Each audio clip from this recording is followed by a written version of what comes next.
गरीब का बेटा हूँ, मेरे पास औकात नहीं थी कि मैं ग्रेजुएशन कर सकूँ। वो अमीर के बेटा थे, वो तो पीएचडी भी कर सकते हैं। मैं गरीब से पैदा हुआ हूँ और मैं आप सबको बता दूं ना कि एनडीए के सारे नेताओं को मैं 4 दिन के अंदर पागल घोषित कर दूंगा। इनका भाषा नहीं देख रहे हैं, रेत कार पे आ गए हैं खेसारी को बोलने के लिए। मैं इनको रेतोकार नहीं करूंगा क्योंकि मैं संस्कारिक बेटा हूँ और संस्कारिक माँ बाप का बेटा हूँ, तो मेरे अंदर कभी सलीका ऐसी नहीं होगी। मैं धर्म विरोधी कभी नहीं रहा।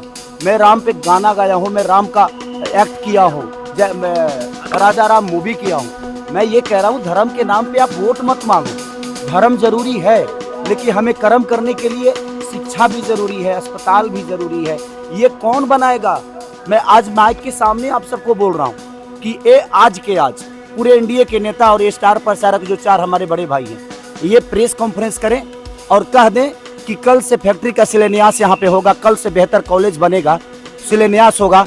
मैं वादा करता हूँ जीवन में कभी चुनाव नहीं लड़ूंगा और ना ही शपथ ग्रहण कर पाऊंगा और ना ही सर्टिफिकेट लेने में कहीं जाऊंगा और आजीवन। नमस्कार, आप लाइव सीरीज देख रहे हैं। मैं हूं आपके साथ काव्या। बिहार विधानसभा चुनाव 2025 में कई ऐसे नेता हैं, कई ऐसे धुरंधर हैं जो चुनावी मैदान में हैं।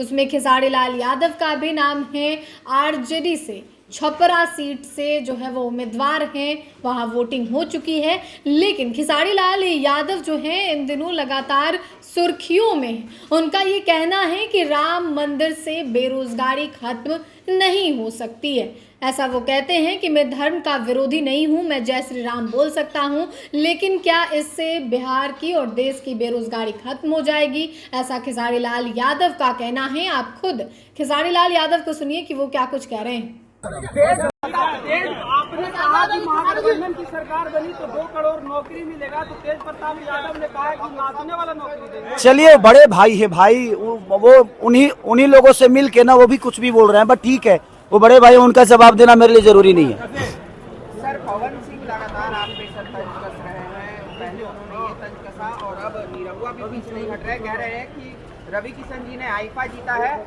आप उनको कहिए कि आईफा को जीतेंगे। ग्रेजुएशन किया है उन्होंने ग्रेजुएशन किया है। देखिए, एक बात बताएं, मैं गरीब का बेटा हूं, मेरे पास औकात नहीं थी कि मैं ग्रेजुएशन कर सकूं। वो अमीर के बेटा थे, वो तो पीएचडी भी कर सकते हैं। मैं गरीब से पैदा हुआ हूं और मैं आप सबको बता दूं ना कि एनडीए के सारे नेताओं को मैं 4 दिन के अंदर पागल घोषित कर दूंगा। इनका भाषा नहीं देख रहे हैं, रेत कार पे आ गए हैं खेसारी को बोलने के लिए। मैं इनको रेतोकार नहीं करूंगा क्योंकि मैं संस्कारिक बेटा हूँ और संस्कारिक माँ बाप का बेटा हूँ, तो मेरे अंदर कभी सलीका ऐसी नहीं होगी। दिनेश लाल यादव निरहुआ आपको कह रहे हैं कि कोई ऐसा सगा नहीं जिसको खेसारी ने ठगा नहीं। क्या ठगे हैं आप? अब पता नहीं, उन्हीं से पूछिएगा कि उनको कितना ठगा हूं मैं। सगा वो पूरे बिहार को ठगे हैं वो लोग, और मैं आज बात कर रहा हूं तो उनको बुरा लग रहा है, बट ठीक है, मैं रोजी रोजगार की बात कर रहा हूं, वो धर्म की बातें कर रहे हैं। मैं धर्म विरोधी कभी ना था, ना हूं, ना कभी रहूंगा। मैं जय श्री राम अभी बोल रहा हूं, जय श्री राम, बट जय श्री राम में मेरा ये बेरोजगारी छुपा है। भाई, मैं पूरी दुनिया से बोलवा दूं जय श्री राम, लेकिन इनको धर्म के आड़ में वोट लेना है, उसकी चर्चा ये हमेशा से धर्म के नाम, मंदिर मस्जिद के नाम। मैं धर्म विरोधी कभी नहीं रहा। मैं राम पे गाना गाया हूँ, मैं राम का एक्ट किया हूँ, राजा राम मूवी किया हूँ। मैं ये कह रहा हूँ धर्म के नाम पे आप वोट मत मांगो। धर्म जरूरी है, लेकिन हमें कर्म करने के लिए शिक्षा भी जरूरी है, अस्पताल भी जरूरी है। ये कौन बनाएगा? ये इसके लिए का दूसरे को वोट देंगे? हम सब आपको वोट दिए हैं हर चीज करने के लिए, तो आप हर चीज पे बात करो ना। आप रोजी रोजगार पे बात करते नहीं, आप सिर्फ मंदिर मस्जिद पे बात करते हो। ये मुद्दे को भटकाते हैं दूसरी तरफ, हर बार जंगल राज की बात करते हैं। आज जो बच्चे शिक्षा से दूर हैं वो 20 साल के बच्चे हैं, और 20 साल से किसकी सरकार है? मानिए हमारे चाचा नीतीश कुमार जी की। अब सोचिए, बेरोजगारी से कौन मर रहा है? आज जो 20 साल के बच्चे हैं वो मर रहे हैं। तो मैं वही तो सवाल कर रहा हूँ कि आप जंगल राज की बात, हमारे पापा जंगल राज के हो सकता है हिस्सा होंगे, भाई मैं नहीं था, तो मुझे प्रॉब्लम हो रही है, मेरे आने वाले भविष्य की प्रॉब्लम हो रही है, मैं उस पर चर्चा करता हूँ। तो ये अब मेरे को धर्म विरोधी बता देते हैं कि आप धर्म विरोधी हो।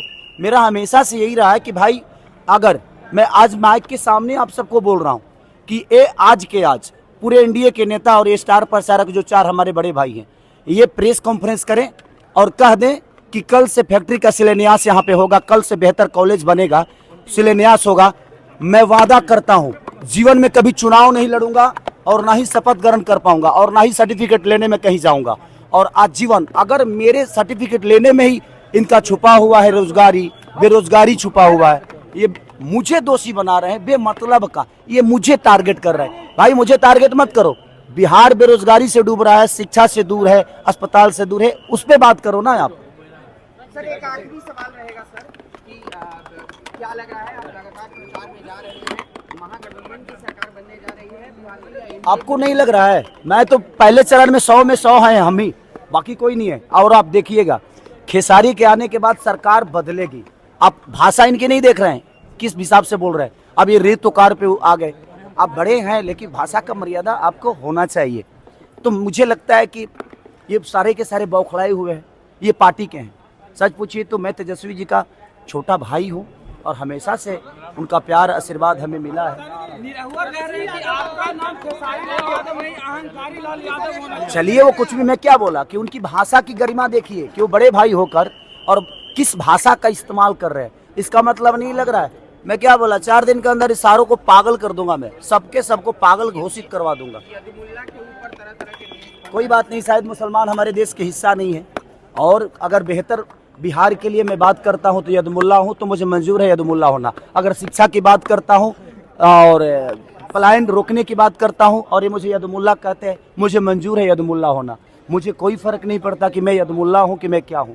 आप बिहार को बेरोजगारी से दूर कर दो, बिहार के बच्चों को बेहतर शिक्षा दे दो, बिहार के बच्चों को बेहतर पलायन रोकने की बात कर दो, उनको अपने घर में रोक दो, अपने माँ बाप के साथ रहने पे मजबूर करो।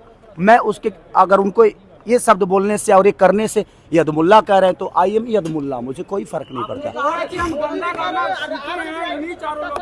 बिल्कुल सीखा हूँ भाई, आगे यही थे ना। और जहाँ तक कह रहे हैं ना कि उन्होंने ये जीता है, उन्होंने वो जीता है, तो भाई मेरे से पहले तो रवि जी के बाद आप आए थे ना, तो आप क्या क्यों नहीं जीत लिए? तो आप नहीं जीते तो हम भी छोड़ दिए, हम नहीं जीता हूँ, रहने दो, इसलिए मैं भी नहीं जीता। सर वोट चोरी के ऊपर लगातार सवाल उठ रहा वो तो आज से थोड़ी हो रहा है, कितनी बार हो रहा है। I love you. तो आपने भोजपुरी अभिनेता और छपरा से आरजेडी प्रत्याशी खेसारी लाल यादव को सुना है। उनका कहना है कि मैं जय श्री राम बोलने को तैयार हूं, लेकिन इससे बेरोजगारी खत्म नहीं होगी। हालांकि उनका ये भी कहना है कि मैं गरीब का बेटा हूं, इसलिए मैं ग्रेजुएशन नहीं कर पाया। बहुत लोग ऐसे हैं जो मेरे पे कटाक्ष कर रहे हैं, वो तो पीएचडी भी कर सकते थे। खेसारी लाल यादव का बयान इन दिनों खूब सुर्खियों में है और एक बार फिर से उन्होंने ये बयान दिया है। आपको याद होगा कि जेडीयू से प्रत्याशी जो है श्रवण कुमार, उनका भी कहना था कि नाचने गाने से कोई कलेक्टर नहीं बन सकता है। तो इन दिनों लगातार खेसारी लाल यादव को ऐसे बयान का सामना करना पड़ रहा है और इस पर वो पलटवार भी कर रहे हैं। एक बार फिर से उन्होंने पलटवार किया है और कहा है कि आने वाले 4 दिनों में मैं एनडीए के नेता को पागल घोषित कर दूंगा। जिस तरीके से ये लोग बयान दे रहे हैं, ऐसे में उन्हें पागल घोषित कर दूंगा। आपने खेसारी लाल यादव को सुना है। फिलहाल के लिए इतना ही। साथ ही चैनल को सब्सक्राइब करें, फेसबुक पेज को लाइक करें। वीडियो देखने के लिए आपका धन्यवाद।